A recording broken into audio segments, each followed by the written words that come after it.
So, in this class, we will be covering the part 2 of glycolysis, the second phase of glycolysis, which is actually the payoff phase. Okay, so ये glycolysis का payoff phase होता है.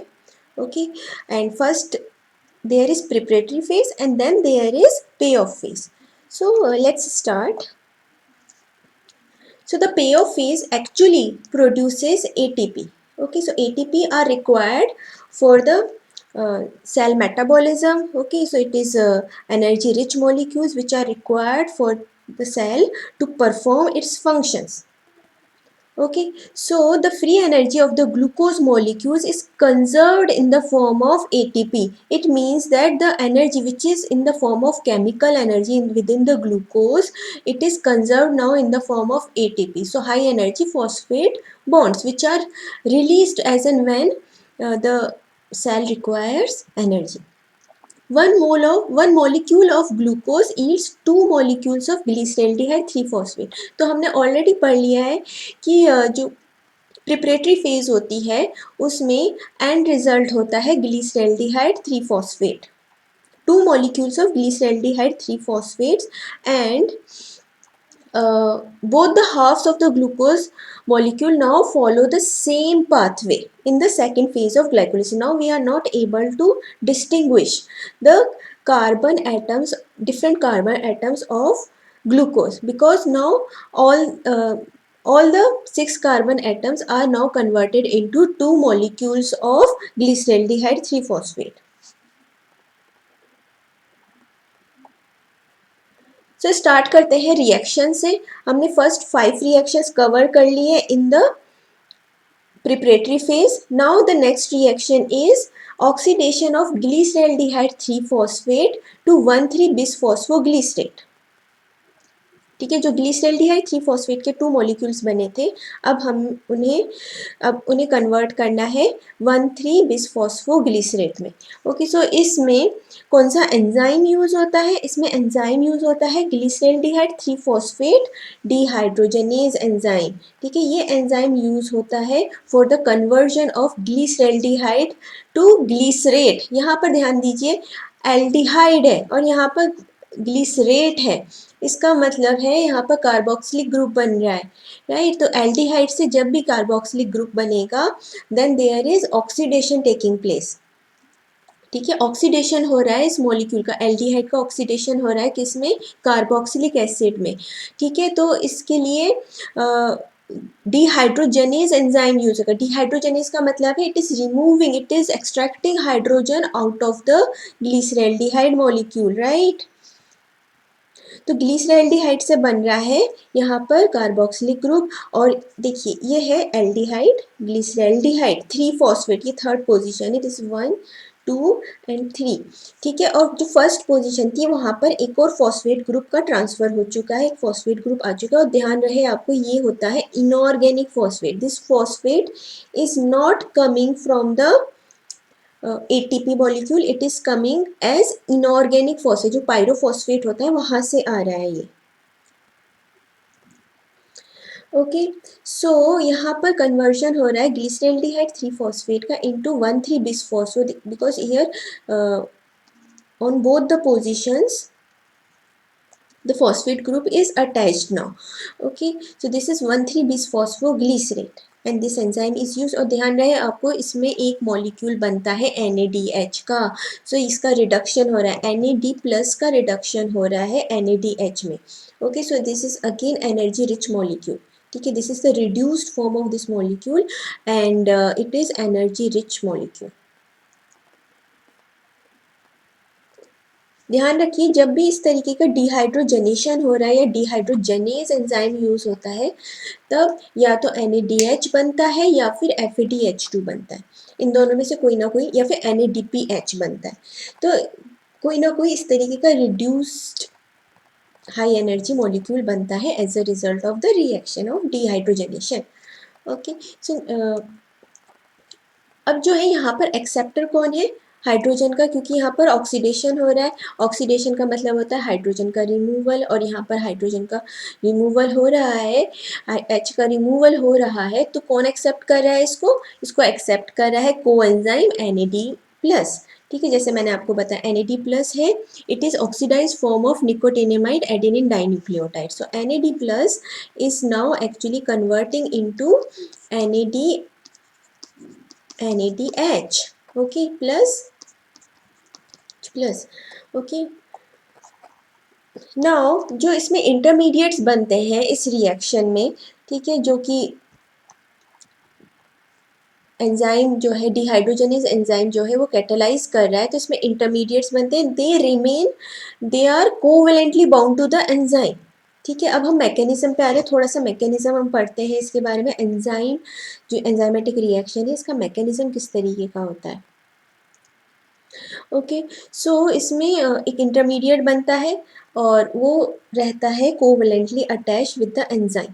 ठीक है, the aldehyde group of glyceraldehyde 3-फॉस्फेट first react with the SH group of cysteine residue of the enzyme. ठीक है, enzyme की एक्टिव साइट में क्या प्रेजेंट होता है, सिस्टीन रेजिड्यू प्रेजेंट होता है. सिस्टीन में SH ग्रुप होता है. ये SH ग्रुप इंटरैक्ट कर रहा है एल्डिहाइड ग्रुप से. ठीक है, एल्डिहाइड ग्रुप है ये, इससे ये इंटरैक्ट कर रहा है and in the active site glyceraldehyde three phosphate dehydrogenase is inhibited by iodoacetate. Iodoacetate क्या होता है, आयोडोएसीटेट का स्ट्रक्चर होता है, this is CH2ICOOH, this is iodoacetate. ठीक है, ये आयोडोएसीटेट जो है वो इनिबिट करता है SH को. I will be removed है ना, and CH2 will bind to the sulfur, right? So that is why it is inhibited. Now NADH is formed in the step of glycolysis, must be reoxidized back to NAD plus. ठीक है, जब यहाँ पर NADH जो बना है उसका वापस से कन्वर्जन जरूरी है इनटू NAD प्लस, ताकि आगे भी ये रिएक्शंस होते रहे, आगे भी ये एंजाइम जो है एक्टिव रहे और it will keep on catalyzing this reaction in the pathway of glycolysis. Okay, so how it is maintained, the cell has limited amounts of NAD plus.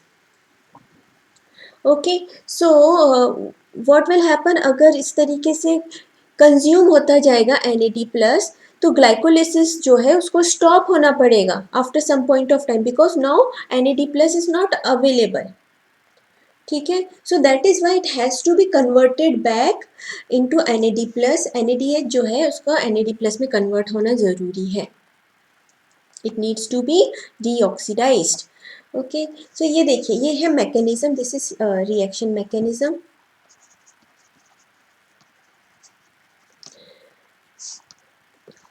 इसमें ग्लिसरल्डिहाइड 3-फॉस्फेट जो है it is interacting with the sulphydryl group present on the active site of the enzyme. ठीक है, यहाँ पे active site ये enzyme है, enzyme का ये एक्टिव साइट है, यहाँ पर सिस्टीन रेसिड्यू है और यहाँ पर ये बाइंड कर जा रहा है ग्लिसरल्डिहाइड 3-फॉस्फेट.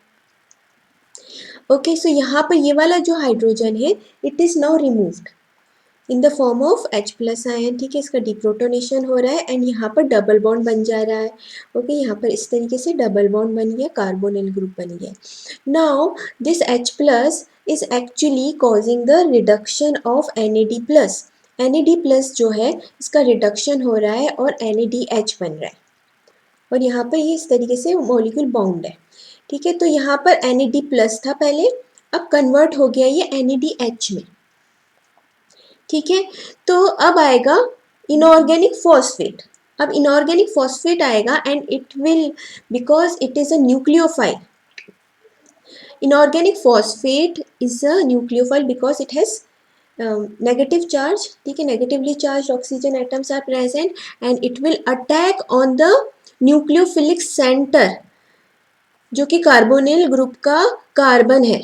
ठीक है, यहाँ पर ये अटैक करेगा और बनाएगा 1,3-बिसफॉस्फोग्लिसरेट और ये जो बॉन्ड है वो अगेन ब्रेक डाउन हो जाएगा.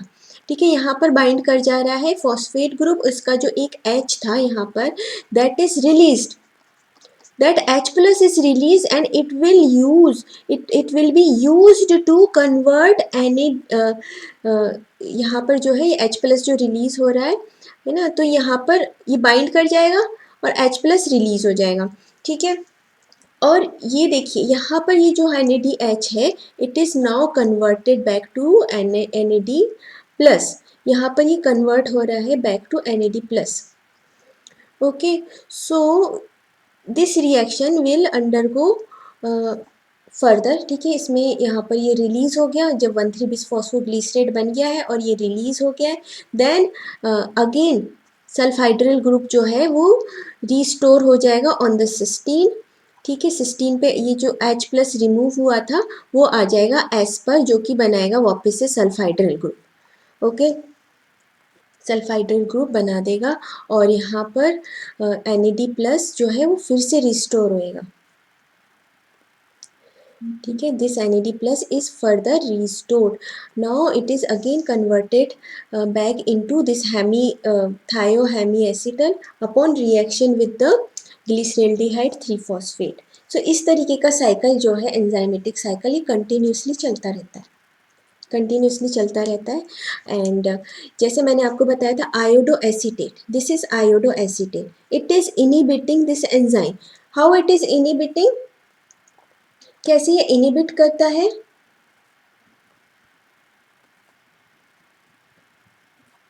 ये इनिबिट करता है by binding to the active site का सिस्टीन। एक्टिव साइट में प्रेजेंट है cysteine, cysteine is having sulphydryl group, thiol group जो होता है SH ग्रुप है, SH ग्रुप से ये बाइंड करेगा iodoacetate, because iodine is released, iodide is released and iodide will form hydrogen iodide with this hydrogen of sulphydryl group, ठीक है। इस हाइड्रोजन के साथ ये हाइड्रोजन आयोडाइड बना देगा and there is covalent bond formation with the sulfhydryl group. Now this enzyme is no longer able to further react, ठीक है। ये अब ये रिएक्शन में पार्टिसिपेट नहीं कर सकता है, ये कैटालाइज नहीं कर सकता है, बिकॉज इसका एक्टिव साइट जो है वो ऑक्यूपाई हो गया है आयोडो एसीटेट से। So that is why it act as a potent inhibitor of this enzyme. Okay, so now active से inactive enzyme बन गया। Okay, so I'll just see if anyone is having any questions.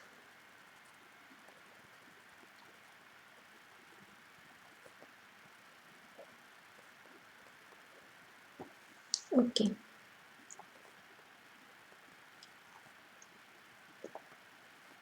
Now coming to the next step, next reaction. What is next reaction?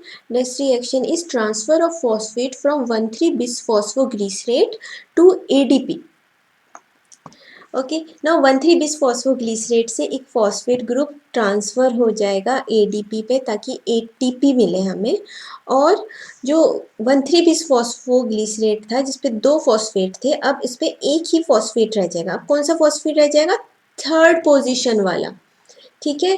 तो पहले हमारा बना था 2-फॉस्फोग्लिसरेल्डिहाइड, अब हमारे पास आ गया है 3-फॉस्फोग्लिसरेट, थर्ड पोजीशन पे आ गई है phosphate group, right. Now here 1,3-bisphosphoglycerate is actually now undergoing a reaction where a phosphate group is being transferred to ADP. तो काइनेज एंजाइम यूज होएगा यहाँ पे ट्रांसफर, जब भी फॉस्फेट ग्रुप का ट्रांसफर होता है तो काइनेज एंजाइम यूज होता है। काइनेज एंजाइम की एक्टिविटी के लिए जरूरी होता है Mg2+ आयन, ठीक है। तो ये Mg2+ आयन है, they act as cofactor for this enzyme, ठीक है। तो यहाँ पर ये फॉस्फेट ग्रुप ट्रांसफर होएगा on the ADP, adenine ADP पे, ठीक है। And here 3-phosphoglycerate is formed. Okay, 3-phosphoglycerate, third position वाला phosphate is there and there is glycerate means carboxylic group. Carboxylic group is present. और यहाँ पर आगे 3 phosphate group, okay.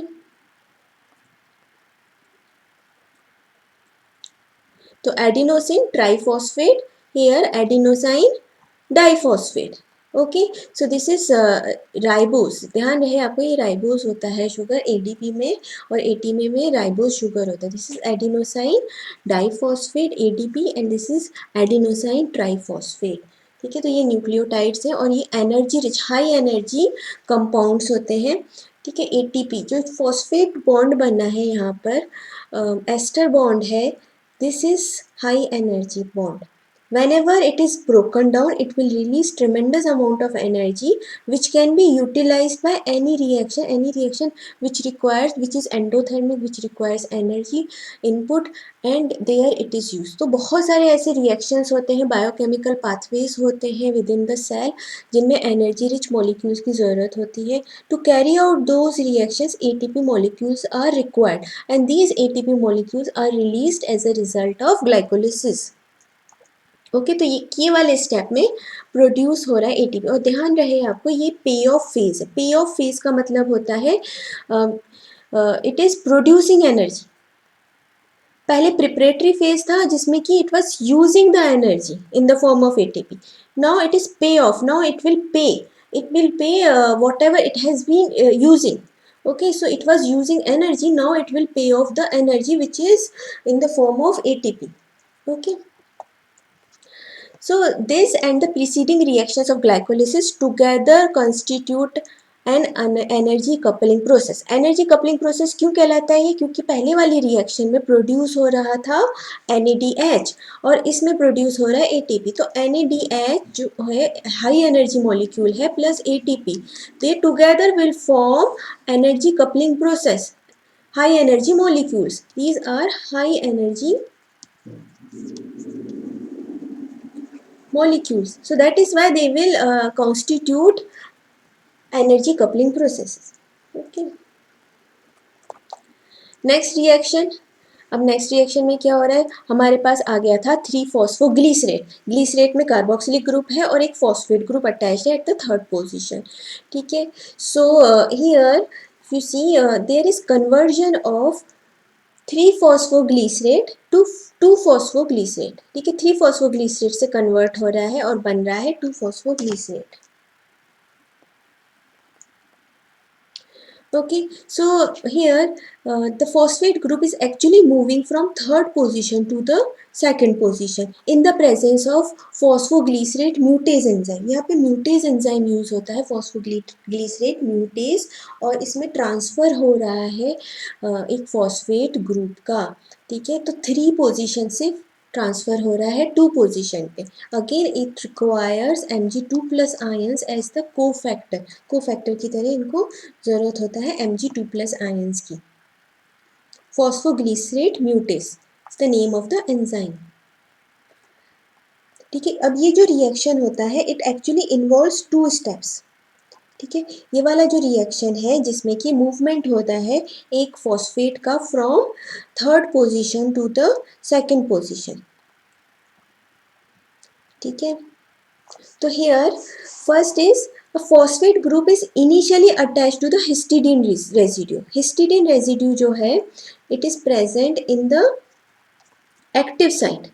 ठीक है, एक्टिव साइट में प्रेजेंट है हिस्टिडिन रेजिड्यू.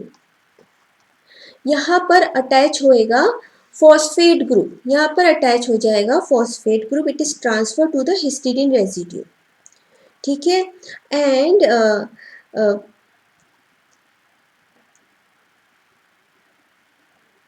ठीक है, तो यहाँ पर फॉस्फेट ग्रुप है और ये फॉस्फेट जो है हिस्टिडीन जो है फॉस्फोरिलेटेड फॉर्म में.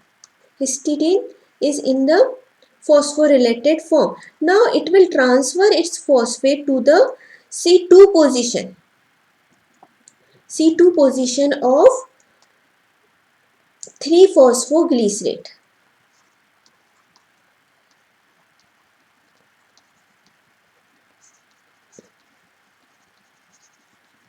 ठीक है, तो फर्स्ट स्टेप में क्या होता है, फर्स्ट स्टेप में जो हिस्टिडीन रेजिड्यू है which is in the phosphorylated form. ठीक है, ठीक है, तो फॉस्फोरिलेटेड फॉर्म में जो है तब ये एक्टिव है, एक्टिव साइट में प्रेजेंट है और एंजाइम जो है वो एक्टिव है. हिस्टिडीन का फॉस्फेट ट्रांसफर होएगा कहाँ पर, from histidine to the C2 atom of 3-phosphoglycerate. Now what will happen in the second step, what will happen, अब यहाँ पे C2 पर आ गया. ठीक है, तो यहाँ पे C2 और 3 दोनों पोजीशन पे फॉस्फेट ग्रुप प्रेजेंट है. ओके, सो यहाँ पे C2 और 3 दोनों पे फॉस्फेट ग्रुप प्रेजेंट है. This will become 2,3 bisphosphoglycerate. This will become 2,3 bisphosphoglycerate. This is an intermediate.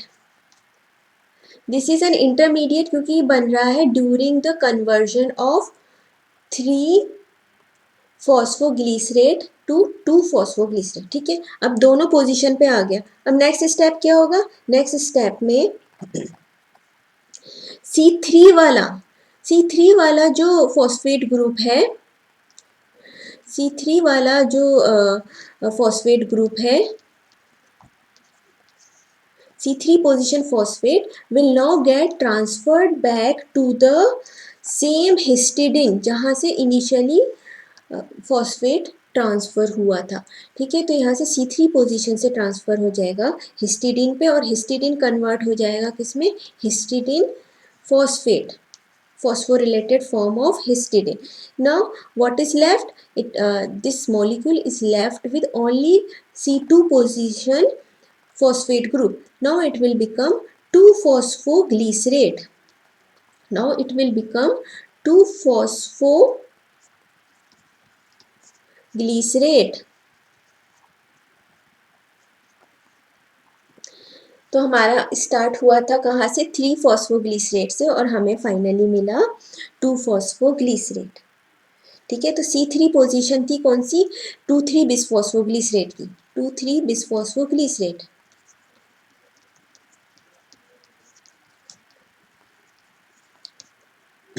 2,3 bisphosphoglycerate में जो थर्ड पोजीशन वाला फॉस्फेट ग्रुप था, it is now transfer to the histidine residue of the enzyme active site.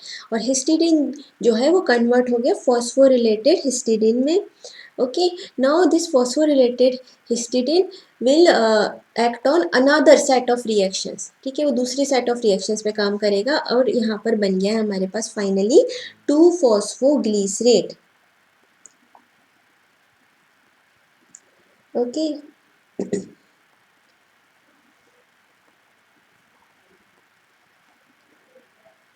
सो ये जो molecule होता है 2,3 bisphosphoglycerate, it act as cofactor.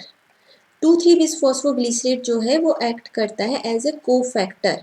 Why? Because it is required to transfer initial phosphate to the histidine. तो अगर हम small quantities में अगर ये प्रेजेंट होएगा तो रिएक्शन जो है वो कंटिन्यूसली चलता रहेगा.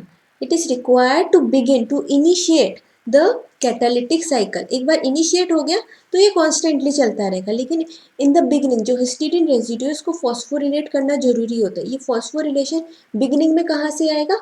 बिगिनिंग में आएगा from 2,3 bisphosphoglycerate. That is why it act as cofactor. ठीक है, कोफैक्टर की तरह एक्ट करता है और एक्टिवेट करता है एंजाइम को. ओके, यहाँ पर देखिए ये पूरा एंटायर प्रोसेस है जो मैंने अभी आपको बताया. हिस्टिडीन रेजिड्यू है, enzyme with unphosphorylated histidine residue. Now it is converted into histidine phosphate. Phosphate group transfer हुआ. ये कहाँ से ट्रांसफर हुआ? 2,3 बिसफॉस्फोग्लिसरेट. जैसे मैंने आपको भी बताया पिछली स्लाइड में कि 2,3 बिसफॉस्फोग्लिसरेट जो है वो कन्वर्ट करेगा हिस्टिडीन को टू हिस्टिडीन फॉस्फेट और कन्वर्ट हो जाएगा खुद 3-phosphoglycerate में. So this is active enzyme है ना, दिस इज एक्टिव एंजाइम.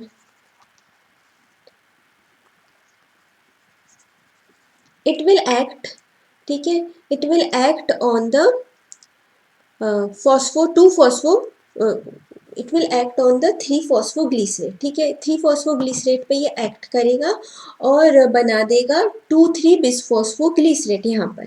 ठीक है, 3-phosphoglycerate पे एक्ट कर रहा है और 2,3 बिसफॉस्फोग्लिसरेट बना दिया by transfer of its phosphate group to second position of 3-phosphoglycerate. तो यहाँ पे 2,3 बिसफॉस्फोग्लिसरेट बन गया. नेक्स्ट स्टेप में क्या होगा? नाउ इसका 2,3 बिसफॉस्फोग्लिसरेट का जो थर्ड पोजीशन वाला फॉस्फेट ग्रुप है, now it is transferred back to histidine and what is left? Only second position C2 position वाला phosphate group is left. That is why at the end we are getting 2-phosphoglycerate. Okay, that is why we are getting at the end 2-phosphoglycerate. Okay, so this is how this reaction goes on. ये catalytic जो cycle है ये चलता रहता है in this particular reaction. ठीक है, और इनिशियल जब इनिशियल 2,3-बिस-फॉस्फोग्लिसरेट था वो कैसे आया था, आप पूछोगे कि ये वो स्टार्टिंग में कैसे आया, इनिशिएट कैसे हुआ. इनिशियली 2,3-बिस-फॉस्फोग्लिसरेट आया कहाँ से, तो एक एंजाइम होता है काइनेज जो कि एक्ट करता है 3-फॉस्फोग्लिसरेट पे. 3-फॉस्फोग्लिसरेट पे एक्ट करेगा काइनेज एंजाइम, तो कन्वर्ट होएगा ये 2,3-बिस-फॉस्फोग्लिसरेट में. ठीक है, 2,3-बिस-फॉस्फोग्लिसरेट में कन्वर्ट होएगा. ठीक है, और 2,3-बिस-फॉस्फोग्लिसरेट जब अपना एक फॉस्फेट ग्रुप दे देता है तो 3-फॉस्फोग्लिसरेट में कन्वर्ट होता है. इसको स्पेशली 2-फॉस्फोग्लिसरेट में कन्वर्ट करना है तो हमें इस एंजाइम की ज़रूरत पड़ेगी जो कि है फॉस्फोग्लिसरेट म्यूटेस. अदरवाइज हमें 3-फॉस्फोग्लिसरेट ही मिलता रहेगा बार बार. ठीक है, हमें बार बार 2,3-बिस-फॉस्फोग्लिसरेट से 3-फॉस्फोग्लिसरेट ही मिलेगा. अगर हमें इसको स्पेशली कन्वर्ट करना है 2-फॉस्फोग्लिसरेट में तो हमें इस एंजाइम की ज़रूरत पड़ेगी. ओके, सो आई होप आप लोगों को ये क्लियर हो गया होगा. रिएक्शन बहुत इंपॉर्टेंट रिएक्शन है ये, एंजाइम बहुत इंपॉर्टेंट है. अब आता है नेक्स्ट रिएक्शन, वो है dehydration of two phosphoglycerate to phosphoenolpyruvate. ठीक है, ये ध्यान से देखिए, रिएक्शन इस तरीके का रिएक्शन हो रहा है और एंजाइम यहाँ पर यूज हो रहा है इनोलेज. ठीक है, इस रिएक्शन में एंजाइम यूज हो रहा है इनोलेज.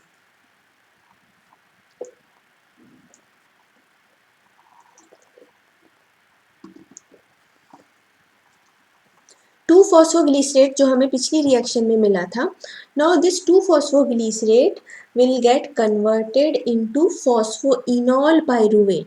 इनॉल, ठीक है, इनॉल बन रहा है यहाँ पर फॉस्फोइनॉल पाइरुवेट. देखिए यहाँ पर एक वाटर मॉलिक्यूल रिमूव हो रहा है और डबल बॉन्ड आ जा रहा है. वाटर मॉलिक्यूल रिमूव हो रहा है, डबल बॉन्ड आ जा रहा है, तो ये बन रहा है इनॉल.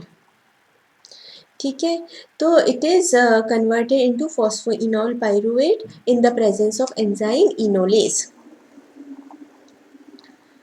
ओके, अब इनोलेज एंजाइम के बाद आता है नेक्स्ट पाइरुवेट काइनेज. ठीक है, नाउ फॉस्फोइनॉल पाइरुवेट जो बना था हमारा initially, now it will undergo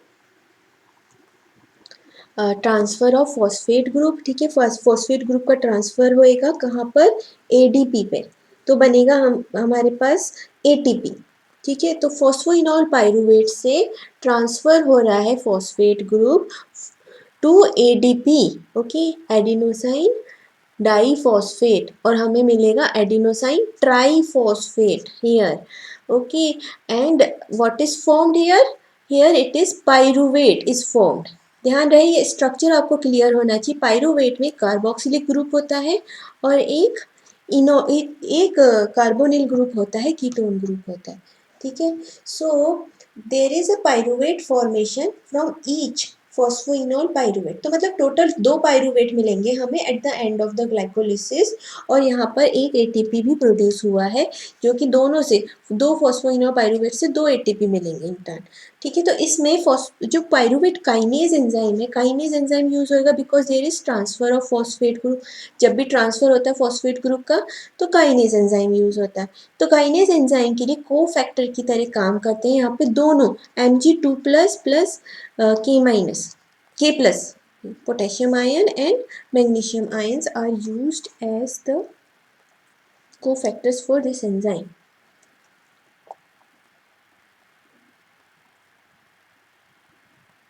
ठीक है, तो यहाँ पर देखो ये जो है इन दोनों में से एक यूज होता है Mg2 प्लस और K प्लस. ठीक है, तो यहाँ पर it requires either potassium ion and either of Mg2 plus और Mn2 प्लस. तो यहाँ पर Mg2 प्लस भी यूज हो सकता है, Mn2 प्लस भी यूज हो सकता है, and it is irreversible under intracellular conditions. ठीक है, इंट्रासेलुलर कंडीशंस में ये इरिवर्सिबल है. ठीक है, and It requires a monovalent ion and a divalent ion. ठीक है, और डाइवेलेंट आयन जो है it can be anything, it can be magnesium ion और it could be manganese ion. Now coming to the overall balance sheet. Okay, overall balance sheet. तो यहाँ पर and हो गया है ग्लाइकोलिसिस का. हमारे पास फाइनली 2 मॉलिक्यूल मिल गए हैं पायरुवेट के. These 2 molecules of pyruvate will now enter into the Krebs cycle. ठीक है, तो क्रेब साइकिल में एंटर होंगे. ओवरऑल बैलेंस शीट का क्या मतलब होता है? ओवरऑल बैलेंस शीट का मतलब है कि क्या क्या हमें क्या इस एंटायर पाथवे में क्या क्या यूज हुआ है और क्या क्या प्रोड्यूस्ड हुआ है.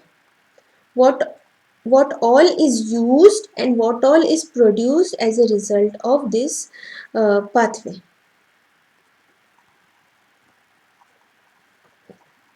So here it will account for the fate of carbon skeleton. मतलब कार्बन स्केलेटन ऑफ ग्लूकोज. कितने कार्बन हैं इनिशियली ग्लूकोज में और कितने कार्बन हमें फाइनली मिल रहे हैं, and which carbons are involve in which reaction. So this we need to know. Also we need to know the input of phosphate. ठीक है, फॉस्फेट का कितना इनपुट हो रहा है और आउटपुट कितना हो रहा है, एटीपी का कितना आउटपुट हो रहा है. ठीक है, एटीपी का कितना आउटपुट हो रहा है ये भी हमें पता होना चाहिए. और इलेक्ट्रॉन्स जो हैं इनका पाथवे क्या है, how they are moving in this biochemical pathway. ठीक है, तो this is the overall reaction of glycolysis. ठीक है, जिसमें कि आप यहाँ पर देख सकते हो, यहाँ पर यूज हो रहा है एक ग्लूकोज मॉलिक्यूल. यहाँ पर एक ग्लूकोज मॉलिक्यूल यूज हुआ है और दो यहाँ पर यूज हो रहे हैं 2 ATP molecules. 2 ATP used up होंगे और 4 ATP यहाँ पर बनेंगे. 2 ATP यूज्ड अप हो रहे हैं, 4 ATP बन रहे हैं. यहाँ पर 2 NAD प्लस यूज हो रहे हैं और 2 NADH बन रहे हैं. ओके, सो तो एंड रिजल्ट में हमें एज ए नेट रिजल्ट जो है that is 2 ATP and 2 NADH from each and every glucose molecule. हर एक ग्लूकोज मॉलिक्यूल से हमें 2 ATP मिलेंगे और 2 NADH मिलेंगे एंड 2 पायरुवेट जो है वो प्रोड्यूस हो रहे हैं. 2 pyruvate molecules are being produced. ठीक है, तो जहाँ पर कॉमन टर्म्स है वो कैंसिल आउट कर दी और फिर ये हो गया final reaction, overall equation for glycolysis under aerobic conditions. तो यहाँ पर देखिए 2 NAD प्लस हैं जो कन्वर्ट हो रहे हैं 2 NADH में और 2 ADP हैं plus 2 phosphate, they are forming 2 ATP. Okay, and there are 2 water molecules are released and 2 pyruvate molecules are produced as the end result. NADH जो है it will undergo oxidation, it will reoxidized back to NAD plus by transfer of their electrons to the respiratory chain. ये अपनी electrons जो है respiratory chain को transfer कर देगा और कन्वर्ट हो जाएगा किसमें, NAD प्लस में. ठीक है, and this again will take part in the biochemical pathway. ठीक है, NAD प्लस वापस से बायोकेमिकल पाथवे में आ जाएगा और further it will undergo the same set of reactions. Okay, so जो रेस्पिरेटरी चेन होती है या फिर इलेक्ट्रॉन ट्रांसपोर्ट चेन होती है, electron transport chain in case of eukaryotes it is located in the inner mitochondrial membrane. Okay, inner mitochondrial membrane. While in case of prokaryotes, what is the site of electron transport chain? It is present in the plasma membrane. जो plasma membrane है, cell membrane है eukaryotic cells का, bacteria का, उसमें present होता है उसमें present होता है electron transport chain, the components of electron transport chain, and finally at the end these electrons are ultimately passed to the oxygen, oxygen molecule को ये पास ऑन हो जाते हैं इलेक्ट्रॉन्स, ठीक है, और कन्वर्ट बनता है water molecule. Now coming to the fate of pyruvate, ठीक है, अब पायरुवेट जो बना है, pyruvate, what will be the next step for the pyruvate, what is the fate of the pyruvate, आगे क्या होगा pyruvate का। okay, so there are two main routes for pyruvate, ठीक है, पहला तो है जो pyruvate है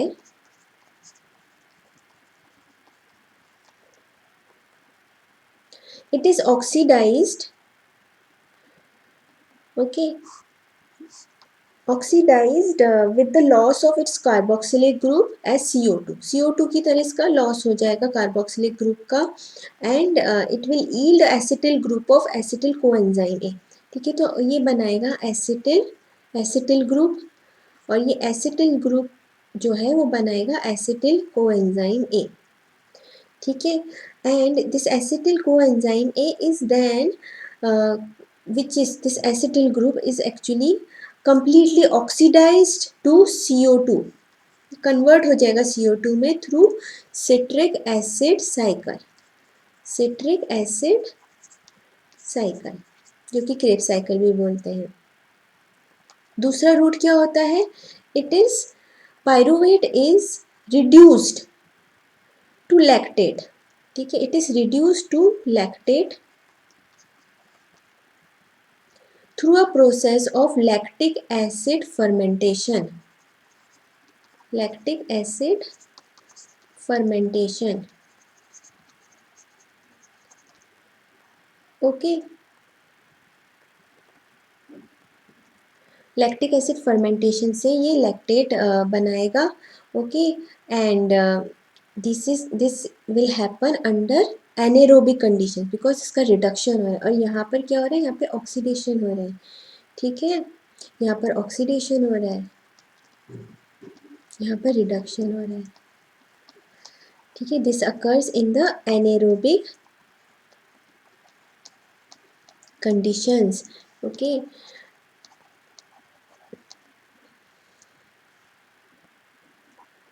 so this type of reaction occurs during in the certain tissues, okay, for example retina में होता है इस तरीके का, under certain cell types, retina की सेल जो होते हैं, एंड ब्रेन सेल्स में हो सकता है इस तरीके का, इरिथ्रोसाइट्स में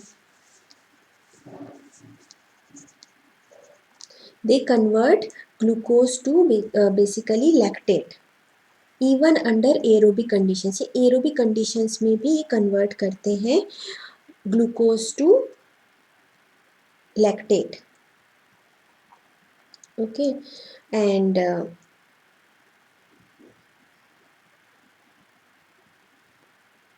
in certain cases microorganisms they also carry out lactic acid fermentation and they produce lactate from the glucose, ठीक है, they also produce lactate from the glucose,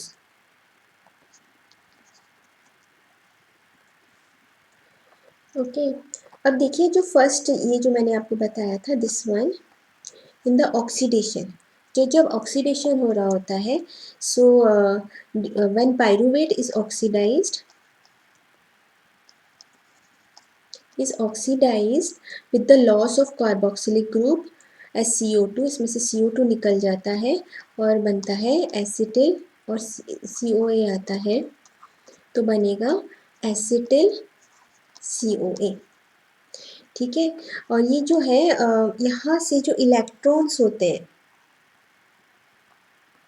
electrons जो हैं उनका ट्रांसफ़र होएगा किसमें, आफ्टर TCA साइकिल या फिर citric acid cycle, electrons are passed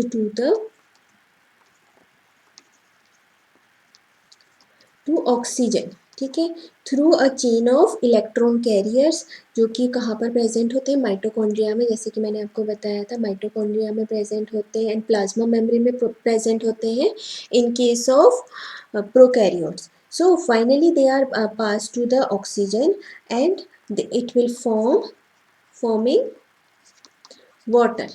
Okay, so this is the final fate of pyruvate. ठीक है, तो यहाँ पर क्या बन रहा है, एक तो पहली बात तो ऑक्सीडेशन हो रहा है इसका और रिलीज हो रहा है कार्बन डाइऑक्साइड का.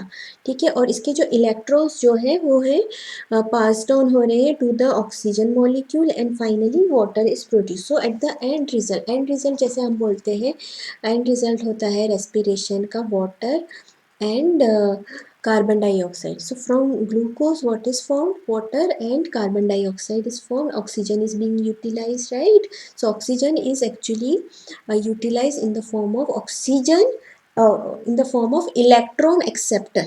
इलेक्ट्रॉन एक्सेप्टर की तरह काम कर रहा है और ये कॉज कर रहा है कन्वर्जन इनटू वाटर. ठीक है, so it is a kind of pull, एक पुल हो गया है, एक रिडक्शन पोटेंशियल का पुल हो गया है across the membrane, mitochondrial membrane या फिर plasma membrane, which is carrying out, which is pulling the reaction to go in this direction.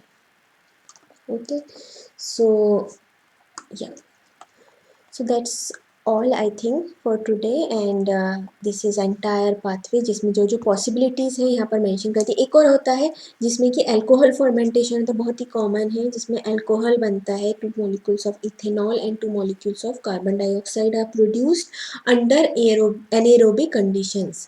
ठीक है, anaerobic conditions में फिर से ethanol बन सकता है या फिर lactate भी बन सकता है. ठीक है, तो lactic acid fermentation और alcohol fermentation. In case of aerobic conditions, what is formed? Acetyl CoA is formed and carbon dioxide is released and finally water molecules are also produced. Okay, so this is the entire fate of pyruvate. This is how it will end up. So I hope आप लोगों को समझ में आ गया होगा ये entire pathway glycolysis का. दोनों इसमें मैंने मेंशन कर दिए हैं, दो क्लासेस में हुई है ये class. Okay, so that's all for today. Thank you everyone for attending the class.